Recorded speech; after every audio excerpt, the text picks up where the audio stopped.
Umesh Pal murder, मुस्लिम hostel के कमरे में बनी खूनी प्लानिंग, हाईकोर्ट का वकील निकला मास्टरमाइंड।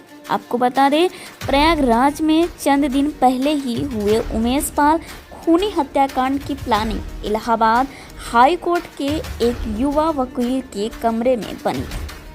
जी हाँ, इस वकील को उत्तर प्रदेश पुलिस की स्पेशल टास्क फोर्स ने गिरफ्तार कर लिया है।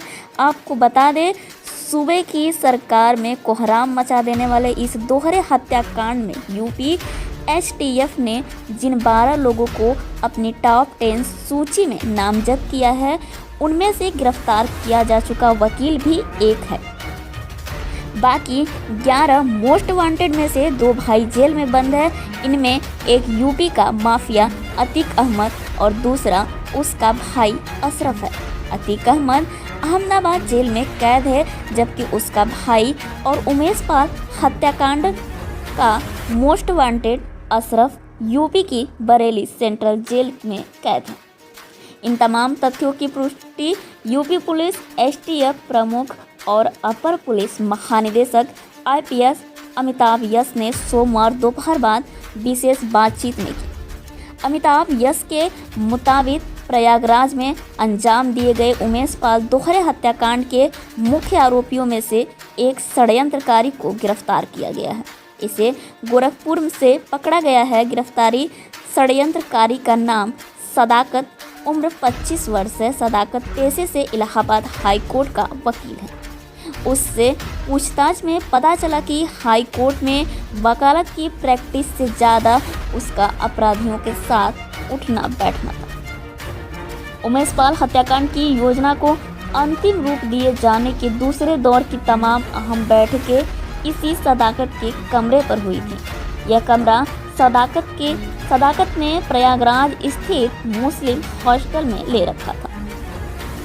एक सवाल के जवाब में यूपी पुलिस एसटीएफ चीफ ने आगे कहा, दरअसल अभी तक इस कांड में माफिया मुख्तार अंसारी की कोई भूमिका नहीं मिली है। आगे की जांच में अगर वो कहीं आता है तो इस पर फिलहाल कुछ कहना मुश्किल है। मुख्य रूप से अब तक प्रयागराज के डबल मर्डर उमेश पाल हत्याकांड में अहमदाबाद जेल में बंद माफिया अतीक अहमद और बरेली सेंट्रल जेल में बंद उसके भाई अशरफ का ही हाथ सामने आ रहा है। इस मामले में अभी तक बात अगर मुख्य गिरफ्तारी की करे तो हाई कोर्ट में वकालत करने वाले सदाकत ही पहला आरोपी है। भले ही इस डबल मर्डर की प्लानिंग क्यों ना जेल में बनी हो, मगर उसके बाद उमेश पाल को कत्ल करने के अंतिम रूप दिए जाने वाली बैठकों में से अधिकांश बैठकें इसी सदाकत के प्रयागराज स्थित मुस्लिम हॉस्टल वाले कमरे में हुई थी। इस बात को गिरफ्तारी के बाद खुद सदाकत ने कबूला है। आपको बता दें, अपराधियों के संपर्क में कैसे आया था सदाकत। इलाहाबाद हाई कोर्ट का वकील होने के बाद सदाकत आखिर अतीक अहमद से अपराधियों के संपर्क में क्यों और कैसे पहुंचा।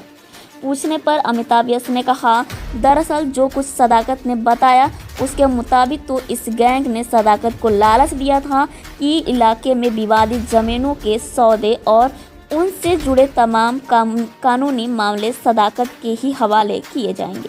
लिहाजा उसने अतीक गैंग के उन शूटर्स की बैठकें अपने हॉस्टल वाले कमरे पर करानी शुरू कर दी। अभी सदाकत से और भी पूछताछ जारी है। इलाहाबाद हाई कोर्ट का यह गिरफ्तार वकील सदाकत कैसे उमेश पाल डबल मर्डर से लिंक हो सकेगा। पूछने पर यूपी एसटीएफ प्रमुख ने कहा, घटनास्थल पर वीडियो सीसीटीवी फुटेज में एक शूटर दुकान के अंदर से गोलियां झोंकता हुआ नजर आ रहा है। उसका नाम गुलाम है। उस गुलाम और इस गिरफ्तार वकील सदाकत की कई बैठकें प्रयागराज स्थित मुस्लिम हॉस्टल वाले उस कमरे में हुई थी जहां सदाकत रहता था। इस बात को सदाकत ने ही कबूला है। उसने बताया है कि न केवल शूटर गुलाम बल्कि इस दोहरे हत्याकांड में शामिल और अभी तक वांछित फरार और भी कई अपराधी इस कमरे पर षड्यंत्र का ताना बाना बुनने के लिए इकट्ठे होते थे। यूपी एसटीएफ की माने तो इस मामले में इलाहाबाद हाई कोर्ट के इस वकील कि यह पहली गिरफ्तारी है। इसके अलावा अभी 11 अन्य बदमाश भी पकड़े हैं।